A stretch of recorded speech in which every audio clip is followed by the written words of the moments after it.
तो बच्चों हमारा अगला टॉपिक है अनसर्टेनिटी इन अ मेजरमेंट। अब लफ्ज अनसर्टेनिटी का मतलब क्या होता है? अनसर्टेनिटी का मतलब है गैर यकीनी, कि यार कोई भी वैल्यू यार श्योर नहीं है कि एग्जैक्टली इतनी ही आएगी, तो कोई 19-20 का फर्क आ सकता है।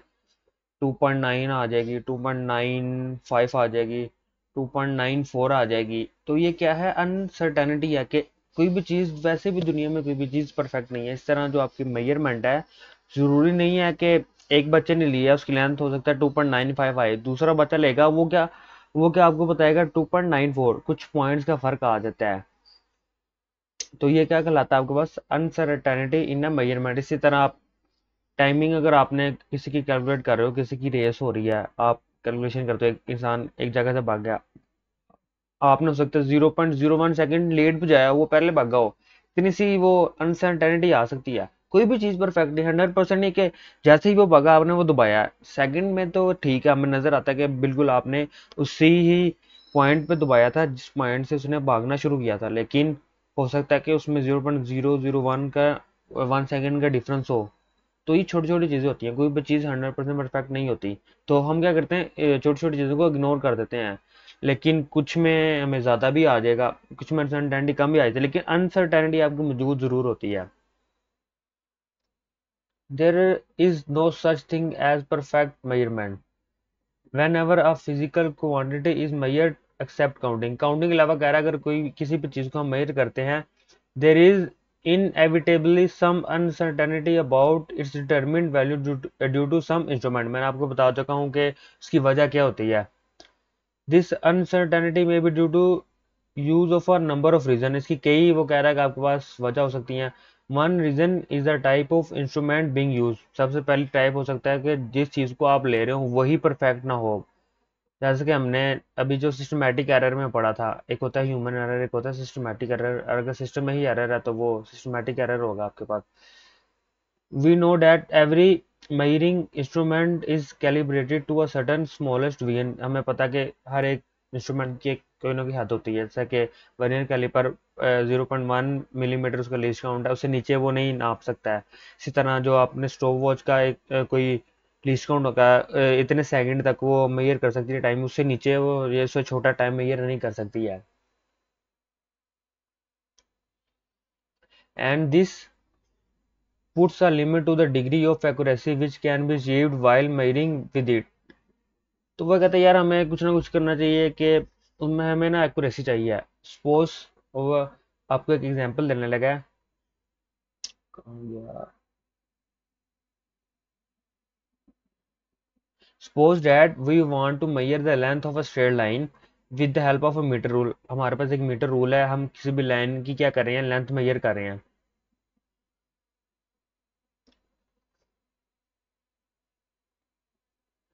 अब वो क्या किसमें है? मिलीमीटर में है। Let the end point of the lines line lies between 10.3 and 10.4। आपके पास एक लाइन थी, यहाँ पे हम बना लेते हैं। ये एक मेरे पास लाइन थी। अब सीन क्या हुआ है, इसे जरा रेस कर लें।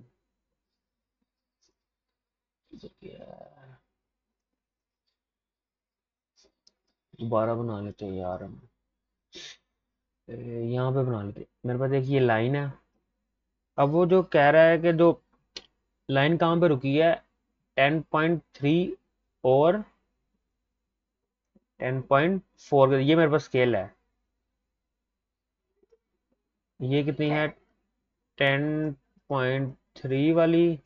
और ये कितनी है? समझ लो 10.4। अब आप बताओ कि हमें हमें क्या लिखना चाहिए। ये तो दरमियान में आ गई है, ये 10.3 था, ये 10.4 था, यहाँ पे फिर 10.2 होगा, यहाँ पे 10.1 होगा। तो हमें अब क्या करना चाहिए? 10.3 लिखना चाहिए या 10.4 लिखना चाहिए? बाय कन्वेंशन, जिस तरह का जो सूल है, जो रस्म या रस्म और रवाज चले आ रहे हैं, if the end of the line does not touch or cross the midpoint of the smallest division, the reading is confined to the previous division। अब देखो 10.3 था, 10.4 था, यहाँ पे ना लाइन लगी होगी दरमियान में, ठीक है। अगर तो ये इससे पीछे पीछे है, अगर तो ये इससे, ये देखो तकरीबन पीछे पीछे ही है, क्रॉस नहीं किया। इस लाइन से पीछे पीछे है तो क्या लिखेंगे 10.3 हम रीडिंग कंसिडर करेंगे। अगर तो लाइन के आगे पार है तो क्या करेंगे 10.4 से, लेकिन उसके साथ हमें कुछ ना कुछ वैल्यू तो होनी चाहिए ना। देखो 10.3 तो नीना है ना, उससे पीछे ही है, तो अब हमें क्या करना चाहिए। In case the end of the line seem to be touching or have crossed the midpoint, the reading is extended to the next vision। अगर तो वो यहाँ तक होती, लाइन से आगे चली जाती, तो यहाँ पे हमने क्या लिखना था, ये 10.4 आ गई जी। इस जो मेरी लाइन है इसकी कितनी मेरे पास आ गई मेजरमेंट, 10.4 आ गई भी है। तो thus in this example the maximum uncertainty is 0.05 centimetre. चलो लाइन लेट्स सपोज मेरा इस मिड पॉइंट से आगे ही थी, 10.4 फाइनल मैंने कर ली, 10.4 मैंने कह दिया जी, ठीक है। ये कितनी है 10.4 है, लेकिन एग्जैक्टली 10.4 तो नहीं है, देखो कितना फासला आ रहा है। तो इसमें कमी और बेशी कितनी आ रही है, 0.05 आगे पीछे हो सकता है। विद अनसर्टेनिटी कितनी आ सकती है, 0.05 सेंटीमीटर आ सकती है, इतना फर्क आ सकता है, ये हमने हमने इसे बताना है। तो ये होती है आपके पास basically uncertainty. It is in fact equivalent to an uncertainty of 0.1 centimeter equal to the least count of the instrument divided into two parts। बस ठीक है, यहाँ तक आप उसका करने आपको समझ आ गया होगा। मैं कहना क्या चाह रहा हूँ, आगे इसकी डेफिनेशन की तरफ चलते हैं। ये इसकी डेफिनेशन है, आपने यहाँ से करनी है। The uncertainty in small lengths such as diameter of a wire and short interval of time can be reduced further by taking multiple readings and then finding average value। अब इसका क्या कह रहा है, हल्का बेहतर तरीका यही कहा रहा है कि आप बार बार इसकी रीडिंग लें, जितनी भी वैल्यू आएंगी, अगर 10.3 आ रही है, 10.4 आ रही है, इसके दरमियान आ रही है, कितनी भी आ रही है, अब क्या करें एक से ज़्यादा दफ़ा ले लें रीडिंग और उसको क्या करें एवरेज ले लें। उसका हल यही है।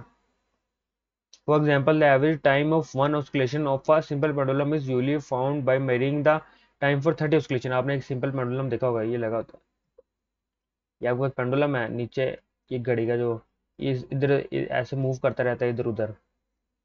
तो वो क्या कह रहा है, इसका जो टाइम पीरियड हमने लेते हैं यहाँ से लेके यहाँ तक, इसके पहुंचने में कंप्लीट साइकिल पूरा करने में इसे कितना टाइम लगता है, वो हम 30 दफा इसको काउंट करते हैं।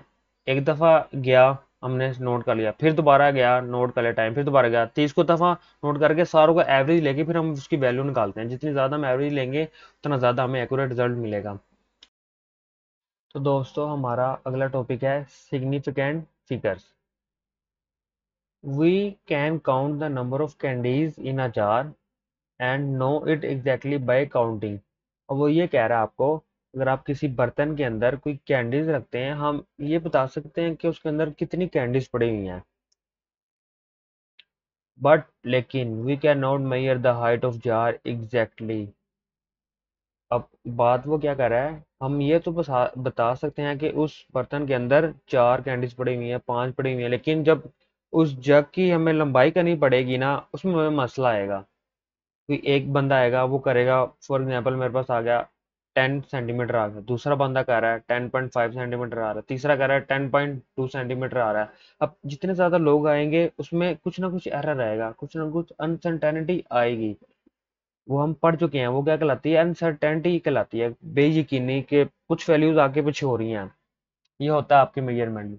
All the measurements include uncertainties depending upon the refinement of the instrument which is used for measurement। हाँ, अब जो अनसर्टेनिटी होती है ना आपके पास, ये डिपेंड करती है कि आप जो इंस्ट्रूमेंट या जो आला यूज कर रहे हैं कि उसके वो कितना के कितना को काबिल है, कितना को अच्छा है, कितना को बेहतर है। आगे से फिलहाल आप इसे छोड़ दो। यहाँ से आप एक एग्जांपल से हम पढ़ते हैं, सिग्निफिकेंट फिगर को रीड करते हैं, इसका कॉन्सेप्ट क्लियर करते हैं। वो कह रहा है जी फिगर 1.14 है, यहाँ पे एक रोड है, एक रोड पड़ा हुआ है और ये एक मीटर रूल है। अब ये मीटर रूल इसकी लेंथ को मेजर कर रहा है। shows a road whose length is measured with the ruler, the measurement shows a length in between 4.6 centimetre and 4.7 centimetre. अब मसला क्या आ रहा है, 4 तो आ गया हुआ है, लेकिन अब आगे जो रोड है ना कहाँ पे जाके एंड हो रहा है, आपके पास एक 6 है और एक 7, 6 और 7 के दरमियान में कहीं पे जाके आपका रोड एंड हो रहा है। इससे पहले पहले रोड है आपके पास, यहाँ पर जाके एंड हो रहा है, ना ही 6 के ऊपर आ रहा है ना ही 7 के ऊपर आ रहा है। 4.6 ना आंसर आ रहा है ना ही 4.7 आ रहा है, इसके किसी दरमियान में आ रहा है। अब होगा क्या, since the length of the road is slightly more than 4.6 centimetre but less than 4.7 centimetre, ठीक है। अब ये कह रहा है कि इसकी लेंथ 4.6 सेंटीमीटर से तो ज़्यादा है लेकिन 4.7 से कम है। So the first student estimate it to be 4.6 whereas the second student takes it 4.7 centimetre. जो पहला स्टूडेंट आपके पास आएगा वो क्या कहेगा, जो इसकी लेंथ है वो कितनी है 4.6 सेंटीमीटर, और जब दूसरा स्टूडेंट आएगा वो क्या कहेगा, नहीं इसकी लेंथ कितनी है 4.7 सेंटीमीटर, क्योंकि ये दरमियान में है। The first student thinks that the edge is near to 6 millimetre mark. पहला स्टूडेंट का क्या कहना था, उसकी क्या राय थी कि जो ये मार्क था ना, रोड था, ये 6 के करीब करीब था। इट इज़ डिफिकल्ट, जो दूसरा आएगा वो क्या कहेगा, नहीं नहीं ये 7 के करीब था। It is difficult to decide what is true length. अब हमारे लिए मसला आ गया यार, हम असल लेंथ आखिर है क्या। वो स्टूडेंट ऑन डिजिट 4, दोनों स्टूडेंट का कहना है कि 4 तो है, and the next digit is doubtful, जो अगला डिजिट है 6 है या 7 है, ये हमें इसमें समझ नहीं आ रही है कौन सा है। which has been determined by estimation only and has probability of error। वो कह रहा है कि हमने बस तुक्का लगा लिया कि कौन सा है, इसमें कुछ ना कुछ गलती जरूर है। इट इज तो आगे कहाँ पे गया, therefore, अब डेफिनेशन आगे भी है, therefore it is a doubtful digit। तो 4 तो आपके पास ठीक है, आपको पता है, लेकिन अगले डिजिट का डाउटफुल हमें पता नहीं जा रहा है।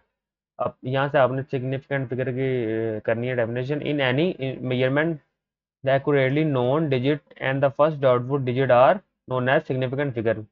किसी भी चीज़ की मेजरमेंट में पहला डिजिट जो जैसे कि हम जानते हैं और जो दूसरा डिजिट जो कि डाउटफुल है वो क्या कहलाता है, आपका सिग्निफिकेंट फिगर कहलाता है।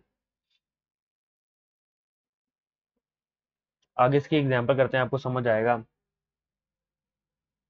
All the digit from 1 to 9 are significant, 1 से लेके 9 तक सारे डिजिट क्या सिग्निफिकेंट होंगे। जीरो का यार मसला आ जाता है, वो देख लेते हैं क्या है। A zero between two digit is considered as significant। अगर जीरो किसी दो नंबर के दरमियान आ रहा है तो वो सिग्निफिकेंट होगा। लाइक 5.06, यहाँ पे कितने डिजिट आ गए, एक 5 है, 6 है, 2 हो गए और तीसरा जीरो भी होगा क्योंकि ये दरमियान में आ रहा है। जैसा कि 1 मेरे पास नंबर है, 1 0 है, और 2 मैं यहाँ पे ले लेता हूँ, 102 है। अगर यहाँ पे राइट साइड के अगर मैं जीरो लगाऊंगा कितना बन जाएगा, 1020 बन जाएगा। लेकिन अगर मैं लेफ्ट साइड पे जीरो लगाऊंगा कोई फर्क नहीं पड़ेगा, जितने मर्जी जीरो लगा दूं, लेकिन जैसे यहाँ पे मैं जीरो लगाता जाऊंगा इसकी वैल्यू इंक्रीज होती जाएगी। मतलब कि जो आपका जीरो है राइट साइड पे सिग्निफिकेंट होता है और लेफ्ट पे नहीं होता है। इसकी हम एग्जांपल देखते हैं आगे, ये आपको बताएगा अभी। Zero on the left side of the measured value are not significant. मैं आपको बता चुका हूँ लेफ्ट साइड पे जीरो की कोई हैसियत नहीं होती। एग्जाम्पल है 0.0034। अब जीरो है, कोई सिग्निफिकेंट फिगर नहीं है, कोई वैल्यू नहीं, फिर जीरो कोई सिग्निफिकेंट डिजिट नहीं है, कोई जीरो की वैल्यू नहीं, मतलब ये तीनों फारिग हैं, कोई इस ये काउंट नहीं होंगे। तो कितने सिग्निफिकेंट डिजिट आ गए, 2 आ गए आपके पास, ठीक है। Zero on the right side of a decimal, मैं आपको बता चुका हूँ अगर राइट साइड पे होगा तो क्या होगा, सिग्निफिकेंट होगा आपके पास। जैसे कि 2.40 यहाँ पे कितने हैं, 3 है। आगे आपका जब साइंटिफिक नोटेशन में हम लिखते हैं डिजिट, तो आपने इसको इंक्लूड नहीं करना, आपने इसी के ऊपर वही सेम रूल पहले वाला लगाना। यहाँ पे कितने डिजिट ने, 3 है, ठीक है। वही जीरो का भी इसी के ऊपर सेम रूल लगेगा। अब कुछ नोट्स में मैं आपको एग्जांपल करवाता हूँ अगर आपको कंसेप्ट क्लियर हो। यहाँ पे यार देखो यार, एक all non zero digit are significant, जो जीरो नहीं है वो तो यार सिग्निफिकेंट है, जैसे मर्जी हुआ है, आगे पीछे हैं, ये 4 हो गए। अब जीरो दरमियान में क्या सिग्निफिकेंट है, देखो 1 और 8 के दरमियान दरमियान में 2 जीरो आ रहे हैं तो ये क्या है, सिग्निफिकेंट है। Leading zero are not significant, मतलब कि जो लेफ्ट साइड पे जो जीरो आएगा किसी भी सिग्निफिकेंट फिगर से लेफ्ट साइड पे जितने भी जीरो आएंगे वो कोई फायदा नहीं है, वो काउंट नहीं होंगे। तो यहाँ पे कितने, 2 हैं। पॉइंट के बाद देखो, बेशक पॉइंट के 1200 है या 12.00 है, इसमें कितने हैं, अगर राइट साइड का जो जीरो होगा वो सिग्निफिकेंट होगा ही होगा। यहाँ पे कितने हैं, हालांकि पॉइंट आ गया फिर भी ये काउंट होगा। तो कितने आ गए, 5 आ गए। यहाँ पे कितने आ गए, 4 आ गए आपके पास। तो ये आपके पास तो सिग्निफिकेंट फिगर्स।